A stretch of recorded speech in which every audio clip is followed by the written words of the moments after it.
అందరూ ఆ బాబు ప్రాణం మనం తీసుకురాలేం, కానీ అబ్బాయి మన నుంచి దూరం అయిపోవడం చాలా బాధగా ఉంది. కానీ ఎంతో భవిష్యత్తు ఉన్నవాడు, మన మధ్యలో ఉండాల్సిన వాడు. కానీ అతను ఒకవేళ మన నుంచి దూరం అయిపోయినా అతని ఆత్మ ఎప్పుడైనా శాంతించాలి, తన కుటుంబానికి మనం అందరం కూడా భరోసాగా ఉండాలని మనం వచ్చాం. కాబట్టి మీరు మీరు మీరు అనే ప్రతి మాటని మన గవర్నమెంట్ కన్వే చేస్తాం. ఓకేనా? ఓకే, సరే. తరఫున అధికారుల తరఫున పట్టుకోండి. ముందుగా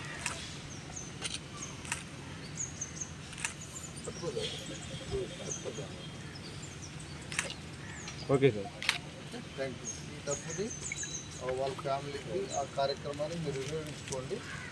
ఇది మాత్రం గవర్నమెంట్కి రాస్తాం. అంబులెన్స్ కూడా మీకు సార్ వాళ్ళ డిపార్ట్మెంట్ వాళ్ళే అది మీకు అది కూడా ఏర్పాటు చేశారు. అంతే సార్. మీరు అక్కడ వాళ్ళకేం పేమెంట్ చేయొద్దు. మీకు ఎక్కడ మీరు తీసుకెళ్ళాలో అక్కడ తెచ్చి వాళ్ళు వదిలేసి వస్తారు. మీ కార్యక్రమం మీరు చూసుకోండి. ఓకేనా? Thank you.